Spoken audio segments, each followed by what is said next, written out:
Paano kung sabihin ko sa inyo na kayo ay isa lamang pangalawang bersyon? Isipin nyo sandali, paano kung ang sangkatauhan sa anyo natin ngayon ay ang pangalawa at hindi pa perpektong eksperimento ng ating mga lumikha? Napaisip na ba kayo kung bakit punong-puno tayo ng mga kakaibang kontradiksyon? Bakit ang ating katawan ay kay daling dapuan ng sakit at mabilis tumanda, habang ang ating isipan ay may kakayahang unawain ang pinakamalalim na misteryo ng universo? Ngayong araw, lulubog tayo sa isa sa pinakamatanda, pinakakamangha-mangha at pinakanakakatakot na lihim ng ating planeta. Maglalakbay tayo pabalik sa isang malayong panahon kung kailan, ayon sa mga sinaunang teksto, ang mga tunay na Diyos ay naglalakad pa sa ibabaw ng lupa. Pangako, ang kwentong maririnig ninyo ngayon ay may kakayahang baguhin ang inyong pananaw tungkol sa ating nakaraan. Pag-uusapan natin kung paano tayo nilikha ng mga makapangyarihang nilalang mula sa kalangitan at kung paano nila tayo sinubukang burahin sa mundo dahil sa matinding takot. Parang hindi makapaniwala, di ba? Bakit wawasakin ng isang henyong manlilikha ang kanyang sariling obra maestra? Marami ang naniniwala na tayo ay bunga lamang ng natural na ebolusyon, ngunit ang mga sinaunang clay tablet ay may ibang kwento. Isang madilim at kapanapanabik na katotohanan tungkol sa mga genetic experiment at malawakang sakuna.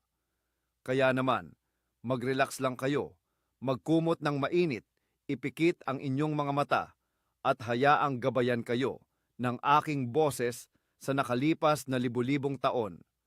Habang nakikinig, pag-isipan nyo ito at isulat sa comments. Naniniwala ba kayo na ang mga sinaunang alamat ay guni-guni lamang ng ating mga ninuno? O dito ba nakatago ang tunay at ipinagbabawal na kasaysayan ng ating pinagmulan? Upang lubos nating maunawaan ang kwentong ito, kailangan nating bumalik sa sinaunang Mesopotamia, ang lugar na tinatawag na duyan ng sibilisasyon. Doon, sa ilalim ng mainit na buhangin ng Iraq, natagpuan ng mga arkeologo ang libu-libong clay tablets. Sa mga marupok na artifact na ito, nakasulat sa paraang cuneiform ang mga pinakamatandang kwento ng mga Sumerian, isang lahing ang talino sa astronomiya at matematika, ay hanggang ngayon ay nagpapamangha sa mga siyentipiko. Sa sentro ng mga dakilang kwentong ito ay ang mga Anunnaki. Ang misteryosong salitang ito ay nangangahulugang ang mga bumaba mula sa langit. Ayon sa mga teksto, sila ay isang advanced na lahi ng mga makapangyarihang nilalang na nagmula sa malalim na bahagi ng kalawakan. Sa ating kwento ngayon, may dalawang magkapatid na magkatunggali. Ang una ay si Enlil, ang mahigpit, seryoso at praktikal na pinuno ng mundo na may hawak sa lahat ng puwersa ng kalangitan. Ang ikalawa naman ay si Enki, ang matalino at maparaang siyentipiko, ang Panginoon ng mga katubigan at ang pinakamagaling na eksperto sa genetics ng panahong iyon. Ang kanilang masalimuot na ugnayan, na puno ng inggitan at magkaibang pananaw sa mundo, ang magiging mitsa ng pinakamalaking drama sa kasaysayan ng ating planeta. Isang kwento ng pag-usbong ng buhay, pagtataksil, kamatayan, at isang hindi kapani-paniwalang muling pagkabuhay. Ipikit natin ang ating mga mata at balikan ang hitsura ng daigdig, daan-daang libong taon na ang nakalipas. Isang kakaibang mundo ito noon, payapa, busog sa kalikasan, at punong-puno ng mga yamang hindi pa nagagalaw ng kahit na sino. Ang mga yamang ito ang dahilan kung bakit napadpad dito ang mga Anunnaki partikular na para sa purong ginto. Ayon sa mga sinaunang tabletang Sumerian, kailangan ng kanilang planetang Nibiru ang napakaraming ginto para iligtas ang unti-unti nilang nauubos na atmosfera sa pamamagitan ng pagpapakalat ng gintong alikabok sa langit. Ngunit ang pagmimina ay hindi naging madali. Isipin nyo ang tagpong ito. Ang mga dambuhala at makapangyarihang Diyos ay napilitang bumaba sa madidilim, masisikip at mapanganib na mga minahan. Ang lahat ng mabibigat at maruruming trabaho ay ipinasa sa mga nakabababang Diyos na kung tawagin ay mga igigi. Libu-libong taon silang nagtrabaho nang walang sapat na pahinga at tulog.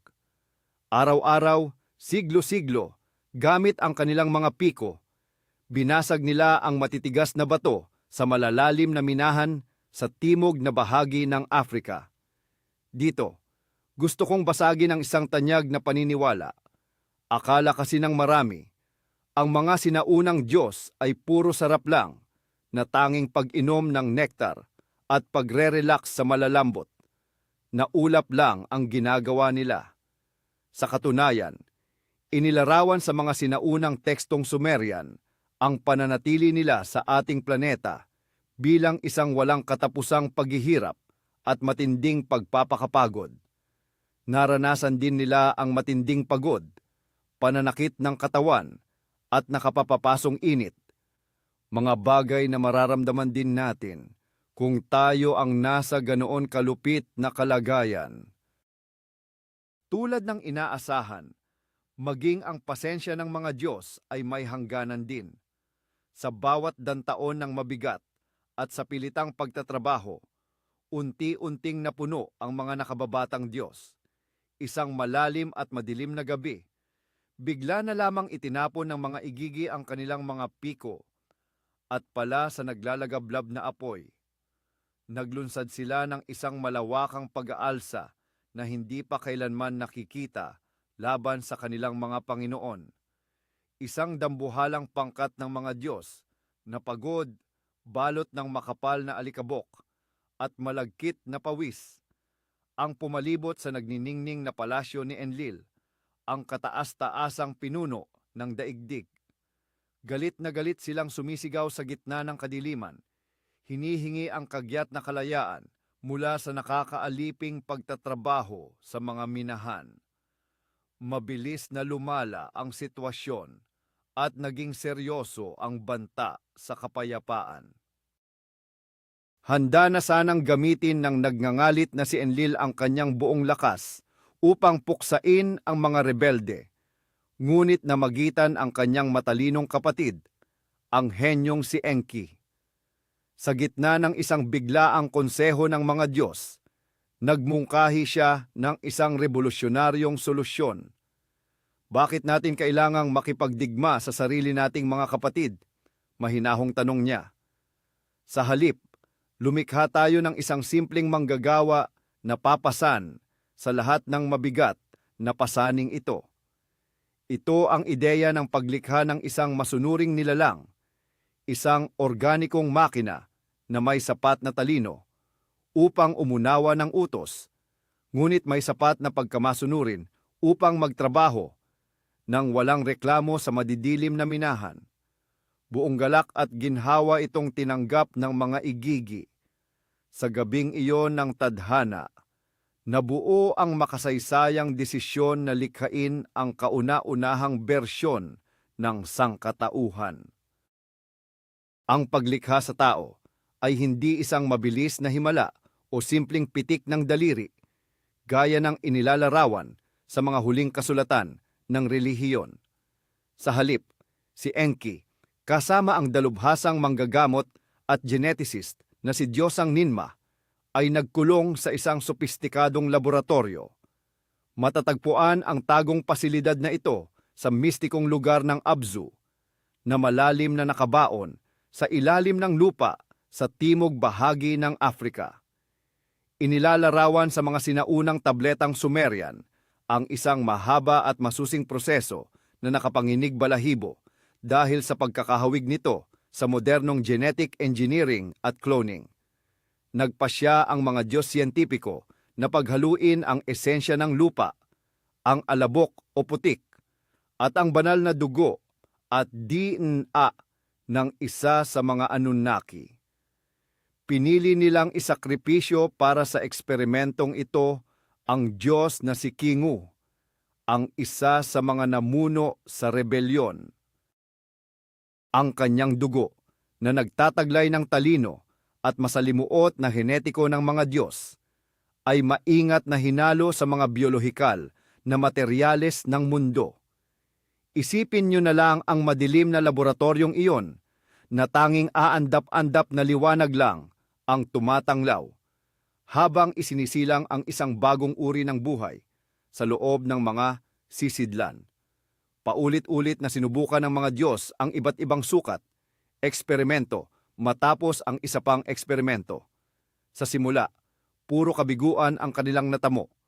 Ang mga unang nilalang ay isinilang na mahihina at may mga depekto. Hindi man lang sila makahawak ng piko, lalo na ang gumawa ng mabibigat na trabaho. Pero hindi sumuko ang porsigidong si Enki. Naging obsesyon na niya ang paglikha ng isang perpekto at maaasahang katulong. At matapos ang maraming pagkakamali, sa wakas ay nahanap din nila ang tamang balanse sa genetiko ng tao. At narito na nga, matapos ang maraming buwan ng masusing pagpapagal, sa wakas ay isinilang din siya. Ang kauna-unahang tagumpay na biological specimen na buong pagmamalaking pinangalanan ng mga lumikha na Adamo. Ito ay isang hindi mapapasubali ang tagumpay ng henyong henetika ni Enki. Ayon sa mga sinaunang kasulatan, si Adamo ay nagtataglay ng pambihirang lakas, tibay at perpektong pangangatawan na kayang makipagsabayan sa lupit ng grabidad at klima ng daigdig. Nagbunyi ang mga Diyos, tila mga batang nakakuha ng matagal ng inaasam na laruan. Buong kagalakang binuhat ng Diyosang Sininma ang sanggol at sumigaw sa loob ng laboratorio. Ang aking mga kamay ang lumikha ng dakilang himalang ito. Dapat nating malaman na ang unang bersyong ito ng tao ay isang perpektong obra maestra ng siyensya. Mas malaki, mas matipuno at di hamak na mas malakas sila kaysa sa ating mga modernong tao. Ang kanilang mga katawan ay sadyang idinisenyo para sa mahabang oras ng pinakamabigat na trabaho sa ilalim ng matitinding kondisyon. Hindi sila tinatablan ng anumang sakit.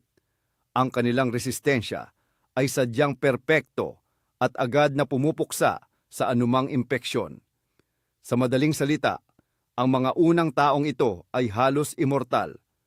Maaari lamang silang mamatay dahil sa malalang pinsala, aksidente sa minahan o sakuna, ngunit ang kanilang mga selula ay hindi basta-basta nalalanta o tumatanda gaya ng sa atin. Sila ang perpektong manggagawa, masunurin at napakahusay na agad isinabak sa mga minahan ng ginto at malalawak na bukirin upang pagsilbihan ang mga Diyos araw at gabi. Sa puntong iyon, tila nalutas na ang lahat ng problema ng magpakailanman. Ngunit sa likod ng tila perpektong disenyong henetiko na ito, may isang malaking kapintasan na naging mitsa ng lahat. Ang unang salinlahi ng mga tao, ang matitibay at walang pagod na mga makinang panggawa, ay walang likas na kakayahang magparami. Sa plano ng mga lumikha, para lang silang mga mula, napakalakas at matatag, ngunit baog. Dahil dito, bawat bagong manggagawa sa mga minahan ay kailangang likhain sa paraang artipisyal sa loob ng mga incubator na binabantayan ng mga diyosa ng pagsilang. Ang proseso ng pag-clone ay napakabagal, maselan, at nangangailangan ng direktang gabay ng mga mismong Anunnaki. Subalit habang lumilipas ang mga araw, lalong lumalaki ang pangangailangan para sa ginto. Patuloy na lumalawak at lumalalim ang mga minahan sa mundo, kaya kailangan ng libu-libong karagdagang kamay para sa mabigat na trabaho. Hindi na kinaya ng mga Diyosang kumadrona ang bilis ng produksyon ng mga manggagawa hanggang sa nagkaroon na ng matinding kakulangan sa lakas paggawa na naglagay sa panganib sa buong operasyon. Dahil dito, ang henyong siyentipiko na si Enki ay gumawa ng isang matapang at mapanganib na desisyon na habang buhay na babago sa kasaysayan ng ating mundo. Sinalungat niya ang utos ng kanyang nakatatandang kapatid, ang dakilang pinunong si Enlil. Lihim niyang binago ang genetic code ng tao upang bigyan sila ng kakayahang magkaanak at magparami ng kusa. Ang makasaysayang yugtong ito ay direktang iniuugnay ng maraming makabagong mananaliksik sa tanyag na kwento sa Biblia tungkol sa halamanan ng Eden, ang mapanlinlang na ahas, at ang ipinagbabawal na puno ng kaalaman.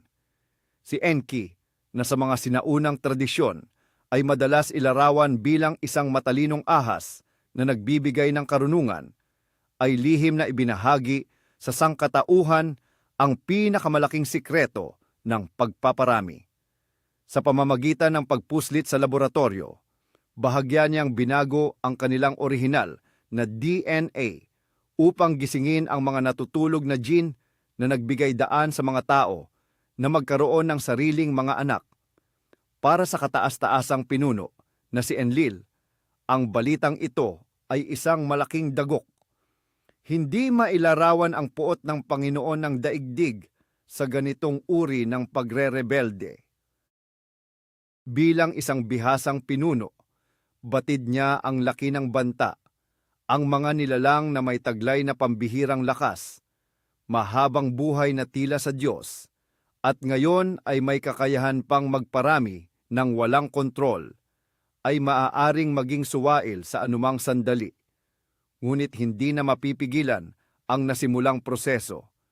Ang mga binagong tao ay agad na pinalayas mula sa ligtas at masaganang laboratorio ng mga Diyos, na sa mga huling alamat ay talinghagang tinawag na Eden, at itinapon sa masukal na lupain upang mabuhay ng mag-isa.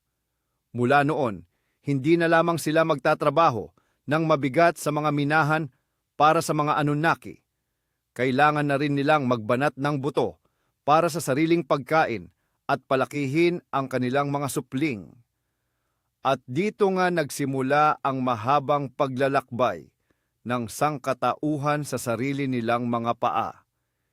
Isang landas na hindi magtatagal ay hahantong sa isang pandaigdigang sakuna.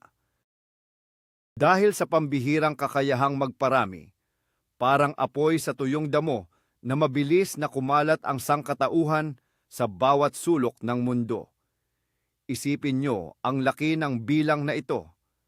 Mga nilalang na halos hindi tinatablan ng anumang sakit, nabubuhay ng masigla sa loob ng daan-daan o libu-libong taon at may taglay na pambihirang lakas. Mabilis lumaki at maging husto ang kanilang mga anak, na agad ding bumubuo ng sarili nilang dambuhalang pamilya. Sa loob lamang ng ilang milenyo, matapos silang palayasin sa mga laboratorio, niyanig ang planeta ng isang hindi mapigil na pagsabog ng populasyon.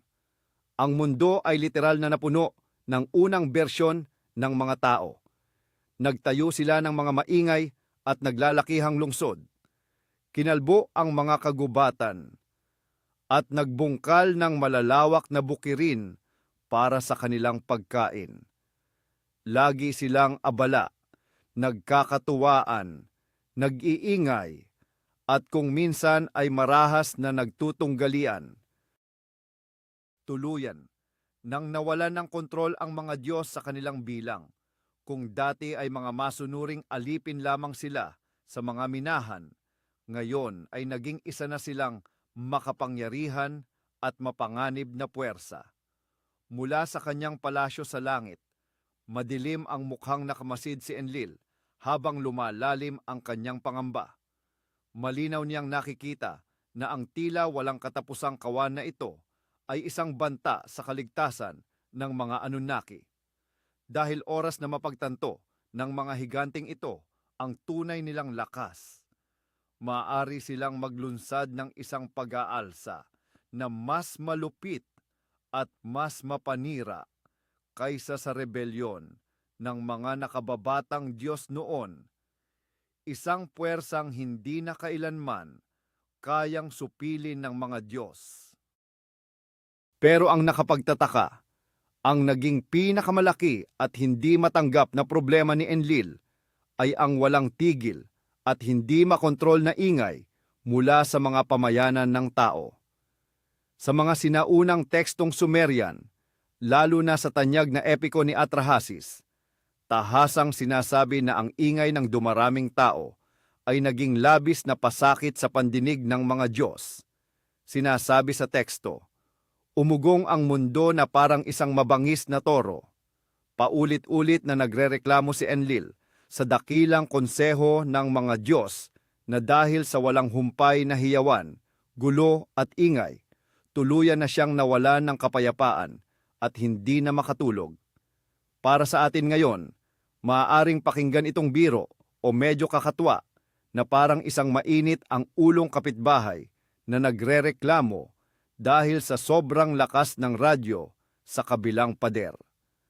Ngunit sa pananaw ng isang makapangyarihang pinuno ng planeta na may hawak ng ganap na kapangyarihan, ang pagkairitang ito ay nagbunga ng nakamamatay na desisyon. Ngayon pa lang, burahin na natin ang maganda, ngunit maling paniniwala na pinarusahan ng mga Diyos ang mga sinaunang tao dahil sa kanilang mabibigat na kasalanan o pagkawala ng moralidad. Ang mga tekstong Sumerian ay napakapraktikal, prangka, at walang anumang ilusyon. Wala doon ang konsepto ng original sin na nakasanayan natin. Nais lipulin ni Enlil ang mga unang tao, hindi dahil sila ay masama o makasalanan. Nais niya silang burahin sa mundo dahil lang sa nakakaabala sila sa kanyang pagtulog. Para sa kanya, sila ay naging parang mga peste na lang, mga ipis na sobrang dumami sa loob ng kanyang magandang tahanan. At bilang may-ari ng bahay, buong lamig niyang napagpasyahang magsagawa ng isang malawakang pest control. Ngayon, ating himayin kung paano sinubukang lutasin ng mga nagngangalit na Diyos ang problemang ito ng sobrang populasyon. Dapat nating tandaan na hindi agad naisip ni Enlil ang radikal na ideya ng paglipol sa lahat ng may buhay. Bilang isang mapagkalkulang pinuno, nagsimula muna siya sa mas kontroladong paraan ng pagbawas sa mga tao. Ang kanyang unang malupit na hagupit ay isang nakakapangilabot at hindi pa nakikilalang epidemya. Inutusan niya si Namtar, ang makapangyarihang Diyos ng kamatayan at karamdaman, na magpakawala ng isang nakamamatay na salot sa mundo. Isipin ninyo ang nakakanginig balahibong tagpong ito. Isang hindi nakikita at nakalalasong ulap ng kamatayan ang dahan-dahang bumabalot sa maingay at mataong mga lungsod. Ama, ang mga unang bersyon ng tao na hindi pa nakaranas ng anumang sakit dahil sa kanilang perpektong resistensya ay bigla na lang bumagsak sa gitna ng mga maalikabok na kalsada. Agad na naghari ang matinding panik. Ang dating saya at ingay ng mga piging ay mabilis na napalitan ng daing ng mga naghihingalo at walang humpay na pag-iyak ng mga naulila. 10,000 ang namamatay araw-araw at mabilis na nababawasan ang tao sa naglalakihang lungsod. Mula sa langit, may kasiyahang pinanood ni Enlil ang muling pagbabalik ng katahimikang matagal na niyang hinihintay. Tila naging perpekto ang kanyang malupit ngunit praktikal na plano. Akala niya, tuluyan ng liliit ang populasyon sa bilang na madali niyang makokontrol. Ngunit sa kanyang malamig na pagkalkula, may isang napakahalagang bagay siyang nakalimutan, ang wagas at tapat na pagmamahal ng isang manlilikha para sa kanyang sariling nilikha. Si Enki, ang matalinong lumikha sa sangkatauhan, ay hindi matiis na panoorin ang paghihirap ng kanyang mga minamahal na nilikha, ang mga tao kung saan ibinuhos niya ang kanyang lakas at sariling mga gene. Palihim niyang binaliwala ang pagbabawal ng kanyang kapatid at nakipag-ugnayan sa pamamagitan ng telepatya kay Atrahasis, isa sa pinakamatalino at tapat na tao noong panahong iyon. Binigyan siya ni Enki ng isang malinaw at hindi inaasahang tagubilin kung paano ititigil ang malupit na salot na ito. Inutusan niya ang mga tao na itigil ang pagdarasal sa kung sino-sinong Diyos at ihinto ang anumang alay kay Enlil. Sa halip, dapat nilang ituon ang lahat ng kanilang panalangin at marangyang regalo sa iisang Diyos lamang, kay Namtar, ang Panginoon ng mga sakit. Napakasimpleng plano, pero napakatalino. Nang makita ng madilim na Diyos ng kamatayan ang ganitong klasing atensyon at matinding paggalang na para sa kanya lang, lumambot ang kanyang malamig na puso. Dahil sa karangalang tinanggap, pinatigil niya ang nagngangalit na epidemya. Ang mga nakaligtas ay mabilis na gumaling at muling nagpalakas. At dito pumapasok ang isang napaka-interesanting punto. Naniniwala ang maraming modernong mananaliksik na ang sinaunang mitong ito ay hindi tungkol sa mahika, kundi isang paraan ni Enki upang ituro sa tao ang mga unang kaalamang medikal. Maaaring palihim silang tinuruan tungkol sa paggamit ng mga halamang gamot o ang pagpapatupad ng mahigpit na kwarentenas. Sa mata ng mga sinaunang tao, ang mabisang gamutan na ito ay nagmukhang mistikong paraan ng pagpapaamo sa Diyos ng kamatayan. Anuman ang totoong nangyari, nagtagumpay ang kanyang diskarte. Nakaligtas ang unang bersyon ng sangkatauhan, muling dumami ng mabilis, at hindi nagtagal ay bumalik ang dating ingay na labis na nakabubulabog sa mga Diyos. Hindi naglaon nang malaman ni Enlil na hindi lamang nakaligtas ang sangkatauhan, kundi mabilis pang dumami at lalo pang naging maingay sa kanilang pagdiriwang. Sumiklab ang isang matinding puot sa kanyang dibdib. Napagtanto niya na ang mga simpleng hagupit gaya ng mga virus ay hindi sapat para talunin ang matibay na lahing ito. Kaya naman, nagpasya ang kataas-taasang pinuno na magpakawala ng ikalawa at mas malawak na pinsala. Inutusan niya ang Diyos ng panahon na pigilin ang bawat patak ng ulan at isara ang lahat ng daluyan ng tubig mula sa langit. Isang nakamamatay na tagtuyot ang bumalot sa dating masaganang lupain. Ayon sa mga sinaunang kasulatan, ang langit ay naging kasing init ng nagbabagang tanso, at ang lupa ay naging kasing tigas ng bakal. Ang mga dambuhalang ilog ay mabilis na natuyo, at ang mga pananim ay agad na nalanta sa ilalim ng malupit na sikat ng araw. Isang matinding tagutom ang lumaganap sa buong daigdig. Sa mga tabletang luwad, makikita ang mga tagpong tunay na nakapangingilabot. Dahil sa tindi ng gutom at uhaw, ang mga tao ay naging kalansay na lamang. Ang kanilang mga mukha ay mistulang tuyong laryo na lamat-lamat dahil sa init. Nawalan sila ng direksyon sa paghahanap ng makakain, at maging ang pinakamatatag na pamilya ay nagkawatak-watak sa malupit na labanan para sa kaunting ikabubuhay. Habang pinagmamasdan ni Enlil ang lahat ng ito, kampante siya na sa pagkakataong ito, tuluyan na niyang mapapaluhod ang sangkatauhan. Ang mabagal at masakit na gutom ang tatapos sa hindi nagawa ng mabilis na salot. At upang matiyak na walang makakasagabal, nagpatupad siya ng mahigpit na pagbabawal. Kamatayan ang parusa sa sinumang Diyos na magtatangkang tumulong o magbigay man lang ng kahit isang patak ng tubig sa mga tao.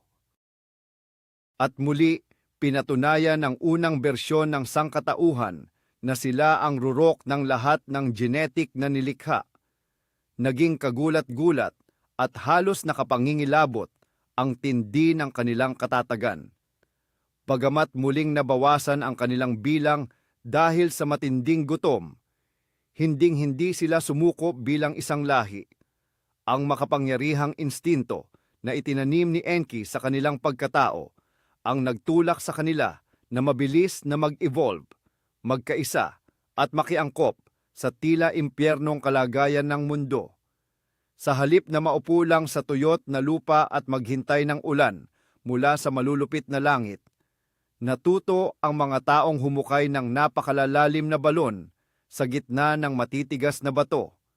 Naging bihasa sila sa pagkuha ng tubig mula sa ilalim ng lupa upang dahan-dahang madilig ang kanilang maliliit na pananim. Natutunan nilang pahalagahan ang bawat butil ng pagkain, kumain ng mga mapapait na ugat at mga halamang hindi pa nila nasusubukan noon, at manghuli ng maliliit na isda sa mga mapuputik na tubig na naiwan ng mga dating malalaking ilog.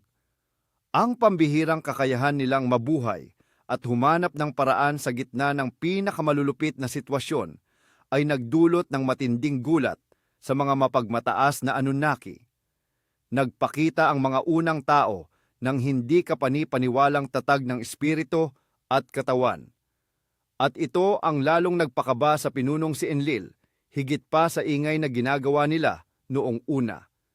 Sa sindak niya, napagtanto niyang hindi lang basta masunuring alipin ang kanilang nalikha, kundi isang makapangyarihang lahi ng mga survivor na hindi kayang gapiin.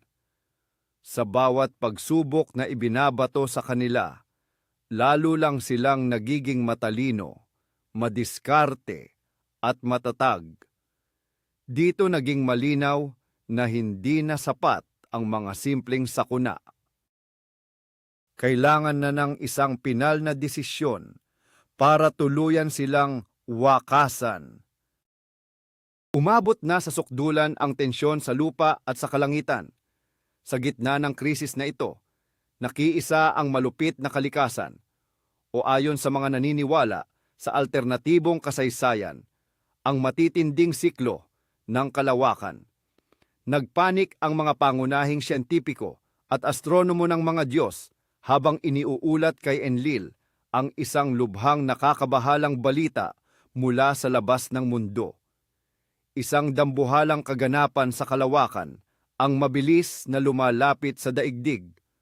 Posibleng ito ang muling pagdaan ng kanilang sariling planeta, ang Nibiru, kung saan ang napakalakas na grabidad nito ay nagsimulang gumuho sa mga dambuhalang yelo sa mga polo ng mundo.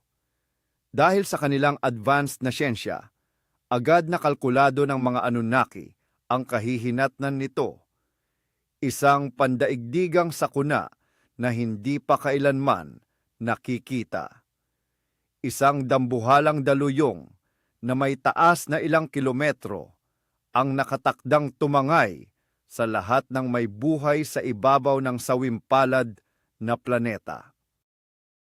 Dito na ginawa ng pragmatikong si Enlil ang kanyang pinakamalamig at pinakamalupit na desisyon sa buong kasaysayan.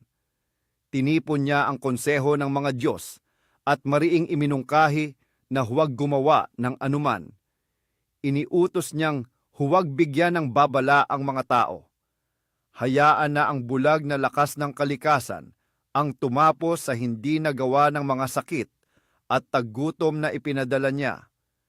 Hayaan ang paparating na baha na burahin ang una at bigong bersyon ng sangkatauhan, ang mga nilalang na masyadong maingay, masyadong matalino, at nakakatakot ang tatag sa buhay. Pinili niyang iwan ang bilyon-bilyong inosenteng nilalang sa kanilang kapalaran at hayaan ang karagatan na lamunin sila ng buong buo. Sa isang biglaang pagtitipon ng mga Diyos, sumiklab ang isang napakainit na pagtatalo na muntik nang mauwi sa madugong labanan sa pagitan ng magkakapatid. Itinaya ni Enki ang kanyang dangal at posisyon para lamang ipagtanggol ang kanyang pinakamahalagang likha. May paninindigan niyang ipinaliwanag na ang sangkatauhan ay hindi mapapantayan ang halaga. Sila ang nagpakahirap sa pagpapaunlad ng mundo at sa pagmimina ng ginto, kaya naman karapat-dapat lamang silang mabuhay. Subalit ang karamihan sa mga Diyos ay nilamon ng takot.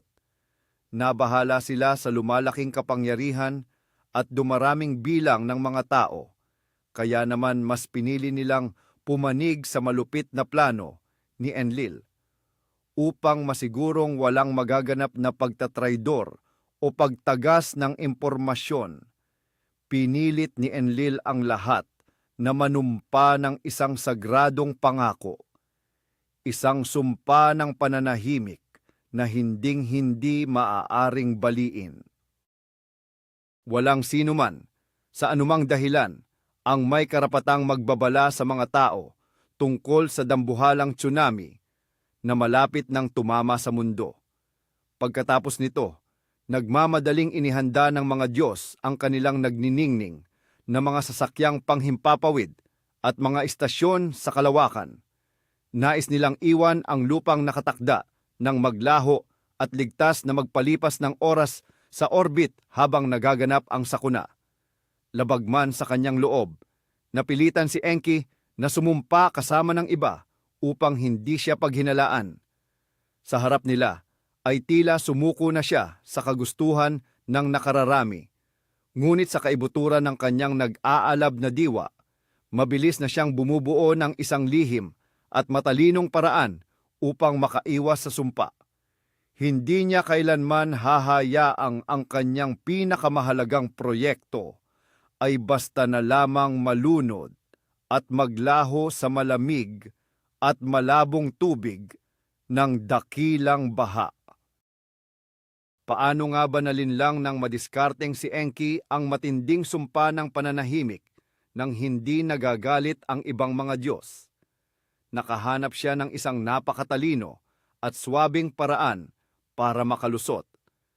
Sa gitna ng gabi, palihim na bumaba si Enki sa lupa at lumapit sa isang payak na dampang tambo.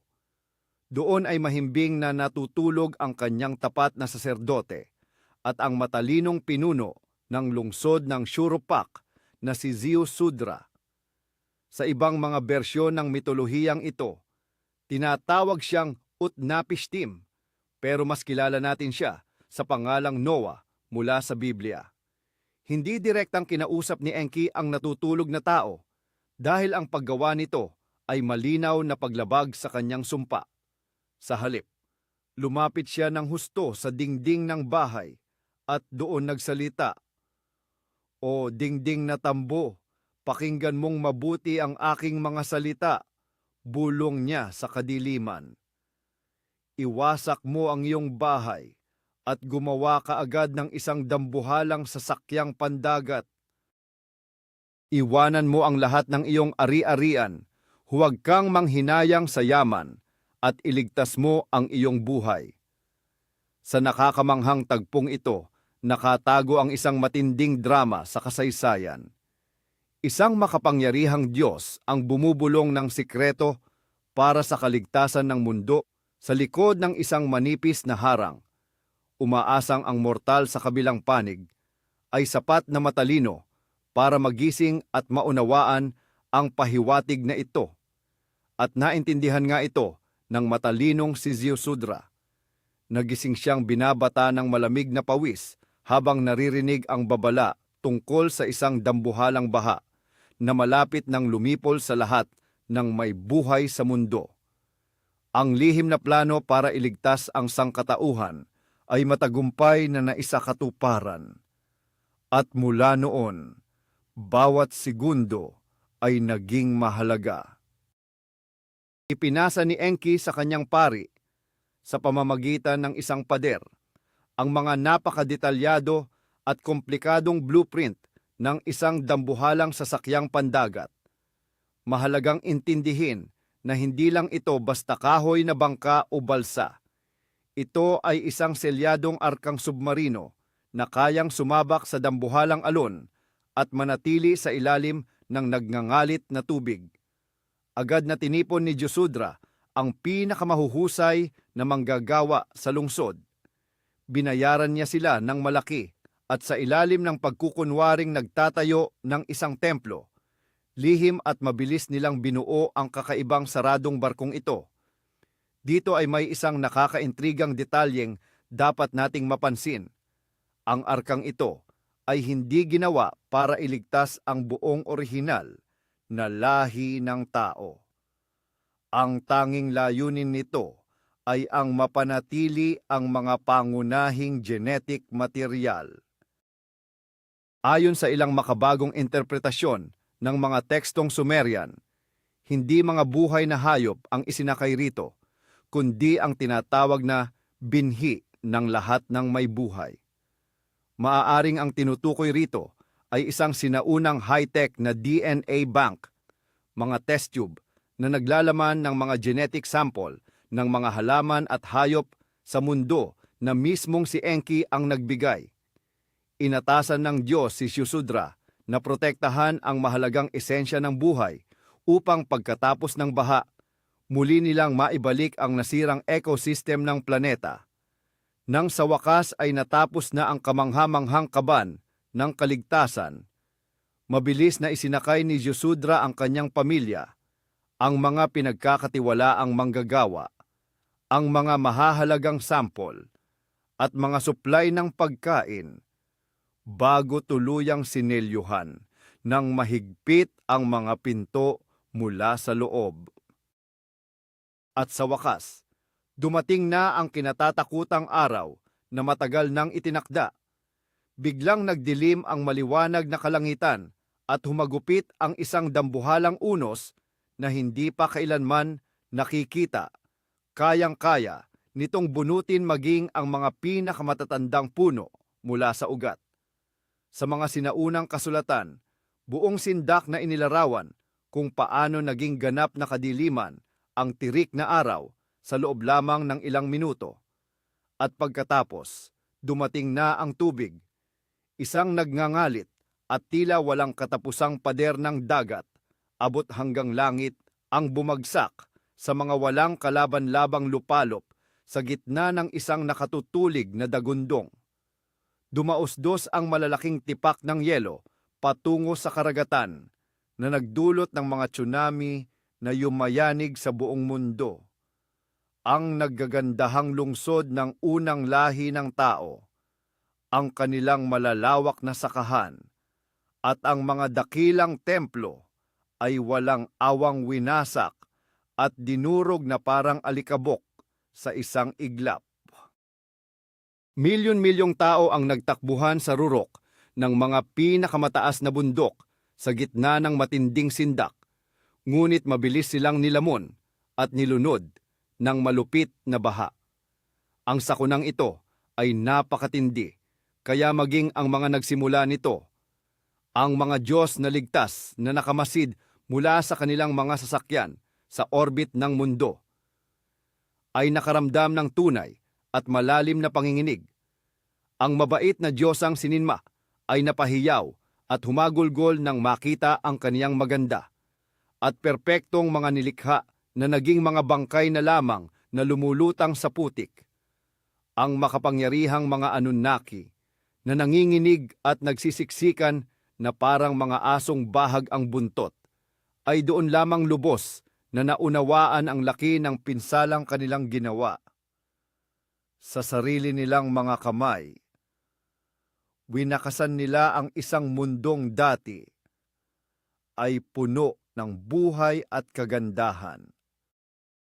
Ilang araw at gabing naggitngit ang malakas na bagyo sa buong mundo bago tuluyang humupa at umurong ang baha.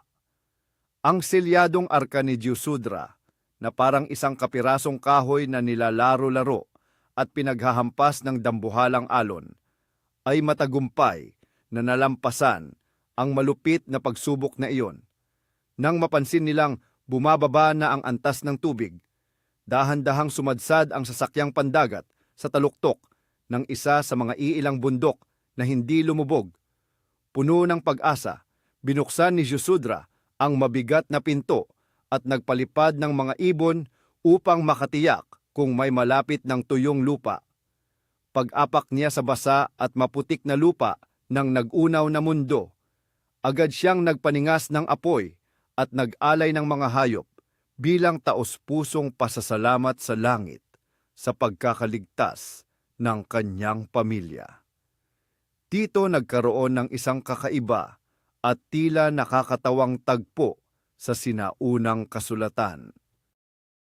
Ayon sa mga tabletang Sumerian, ang mga Diyos na nagugutom na sa kalawakan dahil wala nang nag-aalay sa kanila ay agad na nabulahaw sa bango ng inihaw na karne.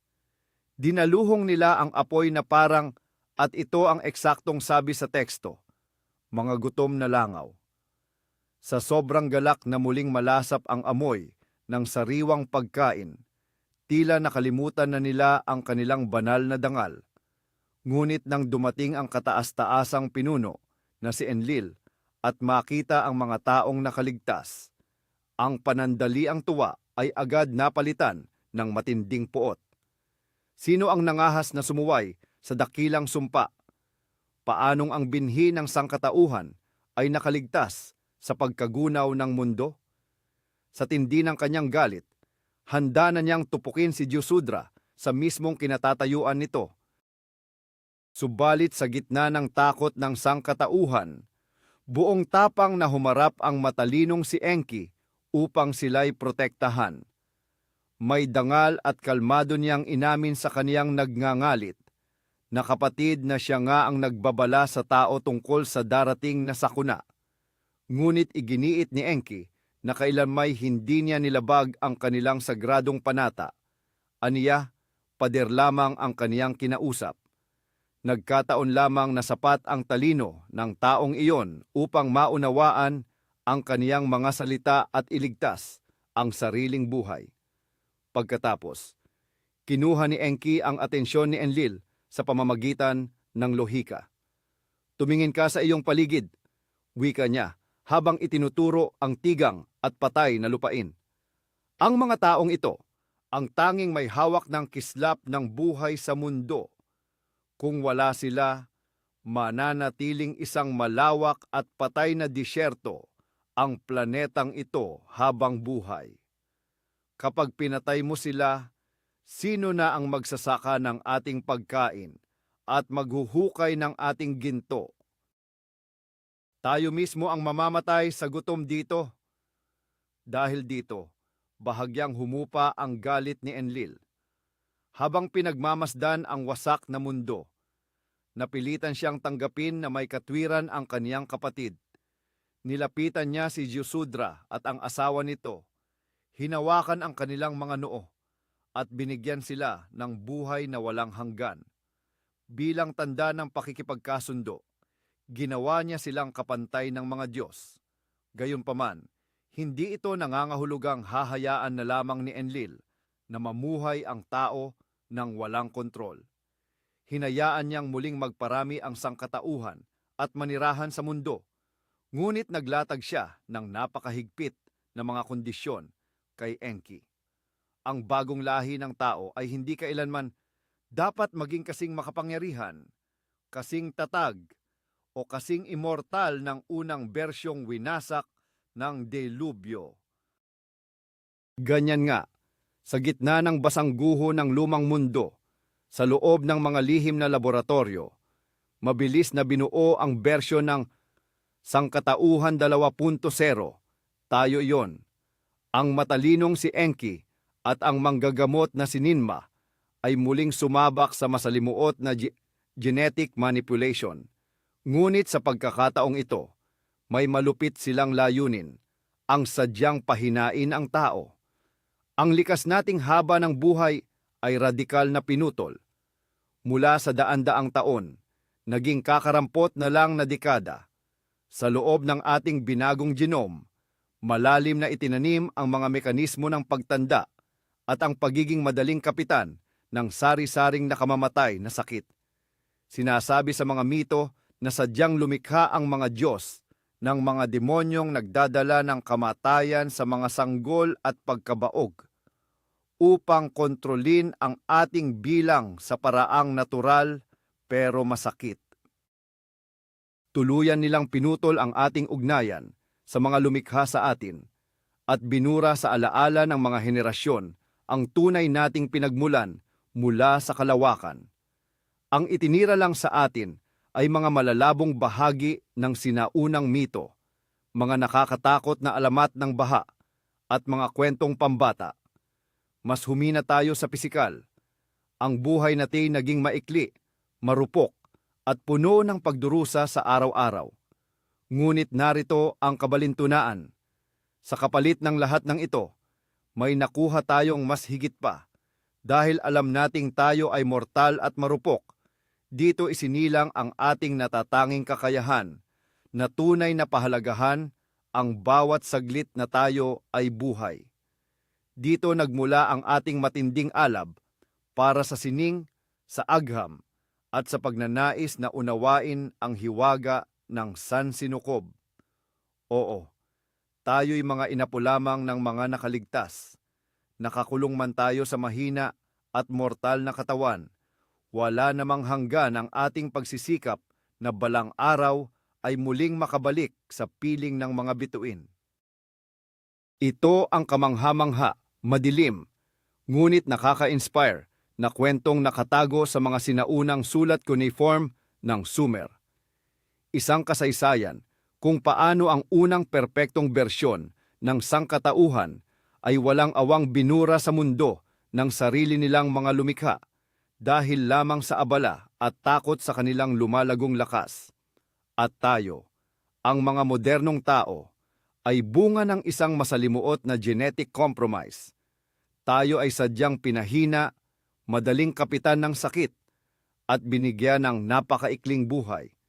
Ngunit sa kabila ng ating karupukan, doon nananahan ang ating tunay at di matatawarang lakas ng loob. Patuloy tayong nabubuhay, nagmamahal, lumilikha at umuunlad sa kabila ng mga limitasyong ipinataw sa atin libu-libong taon na ang nakalilipas. Ang sinaunang kwentong ito ay nagbibigay sa atin ng bagong pananaw sa masalimuot na pagkatao at sa natatanging pwesto natin sa malawak na sansinukob. Maraming salamat sa pagsama sa akin sa tahimik na gabing ito upang tuklasin ang malalalim na lihim ng ating nakaraan.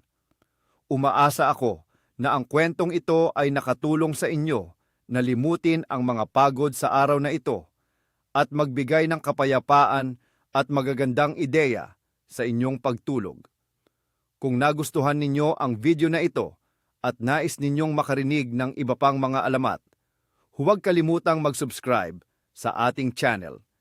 I-like ang video na ito at ibahagi ito sa mga taong mahilig sa mga misteryo ng kasaysayan bago matulog. At bago kayo tuluyang makatulog, pakisagot ang isang mahalagang tanong sa comments. Sa inyong palagay, anong katangiang namana natin sa mga Anunnaki ang mas nangingibabaw sa tao ngayon? Ang alab na lumikha o ang hilig sa malamig na pagsira? Magandang gabi, matulog ng mahimbing at hanggang sa muli nating pagkikita sa kamanghamanghang mundo ng mga hiwaga.